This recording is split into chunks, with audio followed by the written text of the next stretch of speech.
के Premachandran. Speaker sir, I strongly oppose the bill, 130th Constitutional Amendment Bill, as well as the other two bills I strongly oppose on 4 grounds. So the first ground is the bills are to be introduced according to the rules and procedure of the House. The bill is not circulated among the members. Yesterday after 1 o'clock we have received the copy of the bill, and I would like to know from the Honourable Minister, what is the undue haste and urgency in bringing such a constitutional amendment bill? What is the emergent need of having such a bill?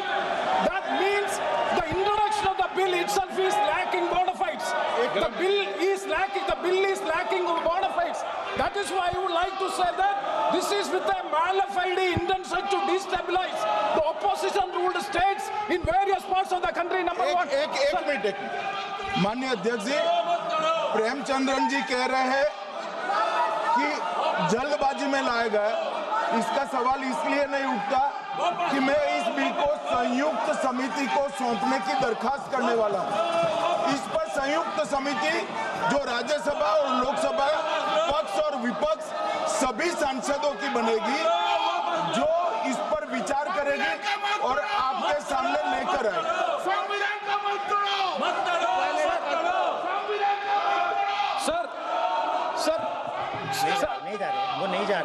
Sir, I do agree with the Honourable Minister, but at the same time, the members are having the right to oppose the bill at the time of introduction.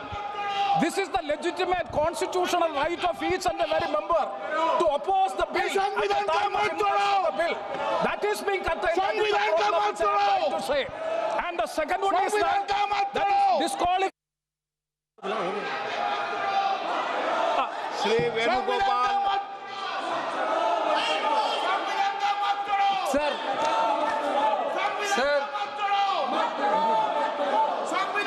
Sir, I rise to oppose the introduction of the Constitution Amendment Bill 25, the government of Union Territory.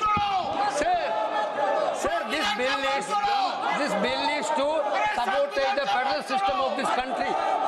This bill is to sabotage the basic principle of the constitution of this country.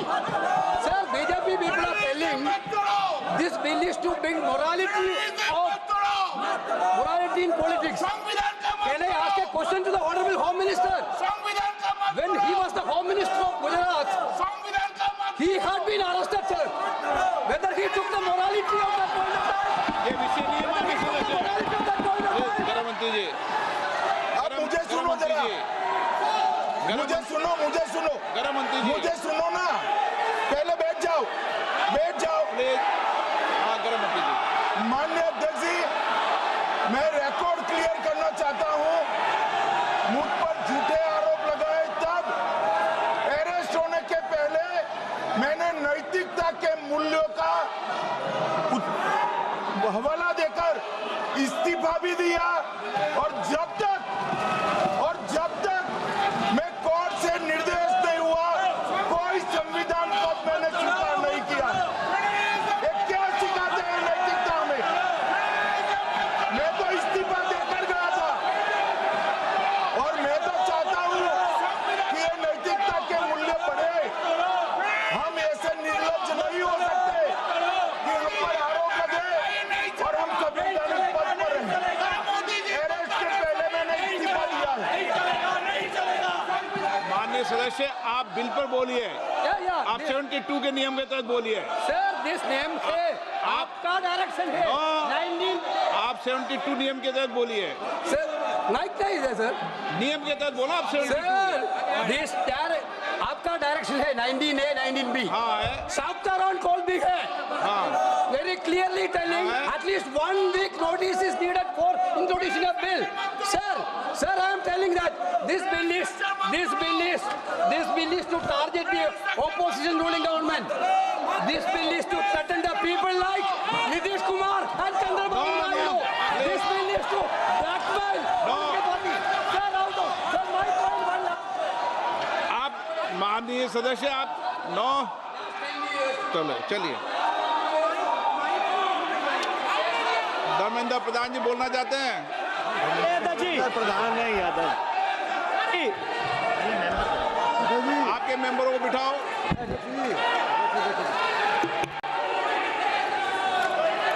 धन्यवाद अध्यक्ष जी। मैं ये जो तीनों के तीनों विधेयक आए हैं, संविधान का 130वां संशोधन विधेयक 2025, 1 मिनट, संघ राज्य विधेयक, देश देख रहा है आपको। संघ राज्य शासन विधेयक 2025, जम्मू कश्मीर पुनर्गठन विधेयक 2025, इन तीनों का माननीय अध्यक्ष जी अपनी पार्टी, अपने नेता आदरणीय अखिलेश जी की ओर से पुरजोर विरोध करता हूं। और विरोध इसलिए करता हूं, माननीय गृह मंत्री जी बहुत नैतिकता की बातें कर रहे हैं आपने भाषण दिए थे चक्की पी सिंह महाराष्ट्र में, जिनको लेके डिप्टी सीएम बना के घूम रहे हैं आप। इसलिए अध्यक्ष जी मैं इस मौके पर कहता हूं ये बिल संविधान विरोधी, मूल अधिकार विरोधी, न्याय विरोधी। माननीय अध्यक्ष जी, मैं प्रस्ताव करता हूं कि भारत के संविधान का संशोधन करने वाले विधेयक, संघ राज्य क्षेत्र शासन अधिनियम 1963 का संशोधन करने वाले विधेयक और 2019 का